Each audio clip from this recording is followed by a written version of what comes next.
So I've gotten a lot of questions about what type of motorcycle I ride. I made a video on it. I did a review on a Kawasaki Vulcan Custom. So it's Kawasaki and it's the Vulcan Custom. This is a 2011 model. So I bought it when it was 8 years old. It had one owner and 5,000 kilometers on it. I paid 200,000 baht cash, which is right around 6 grand. So I'm very happy with it. It's 900cc, belt drive, water cooled, 5-speed transmission, forward controls came stock, which I really like the forward controls for riding comfort. I did have to replace both tires. They were the original tires. They still had good tread because only having 5,000 kilometers, but they were weather cracked really bad on the sidewalls for sitting for most of the 8 years. Obviously, the guy didn't ride it much with only 5,000 kilometers. That's just like broke in. But it was a one owner.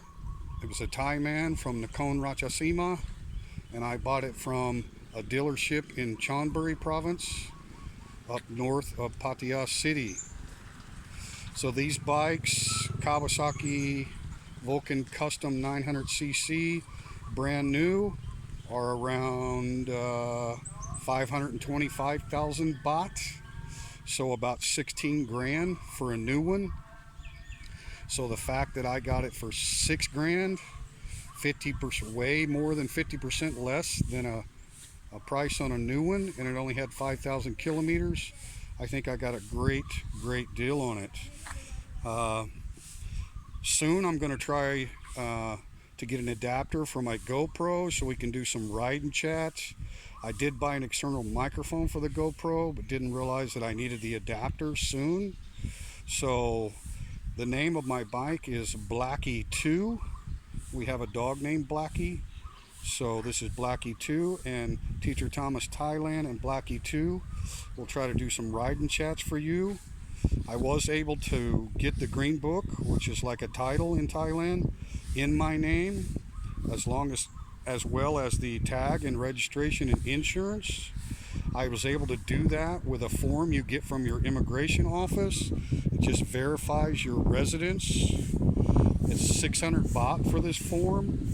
I don't remember the name of the form, but if you go to an immigration office and say you want verification of your residence, of course that's after you've already been registered with that immigration office at that residence, and then of course you need verification that you're on a long stay visa, and that was the entire process. I did go take a motorcycle test at the transportation office. I had already a car motorcycle license. I'm sure, blah blah blah. That was brilliant. A car or vehicle driving license, and then you have to get a completely separate license here in Thailand for the motorcycle. So it was a pretty easy test on the computer. I think it was about 50 questions, and you're allowed to miss 7, something like that. But if you do your research ahead of time and study the Thai motorcycle driving test and the road signs and all of the meanings and all that kind of stuff, I think you'll have no problem passing the test. I didn't have to take any course. A lot of people talk about you have to take a class that's several hours, which I didn't have to do that. I don't know if it was because I already had a regular vehicle driver's license that I didn't have to take a course when I got my motorcycle license. But anyway, when you get your original license, it's good for 2 years. And then when you extend it, you can get, I believe, a 4 or 5 year license. But after taking the computer test and passing that, then you're given a little driving test on the motorcycle, which is a few obstacles and some stops and blinker usage around the transportation office. Very simple. So I would encourage everybody to not hesitate to go to your local transportation office. Of course, they're still closed right now, but when they do open, get your motorcycle license and be legal, because when you hit a checkpoint here in Thailand, they're going to want to see your motorcycle license, right? But I'm very happy with this Kawasaki. It's the first Cal I've ever owned. I've owned Harleys before in the United States, and they do have a lot of Harleys here in Thailand. They're quite a bit more expensive because of the import tax, the tariffs on them. But they have recently started an assembly plant for Harley Davidson right here in Rayong City.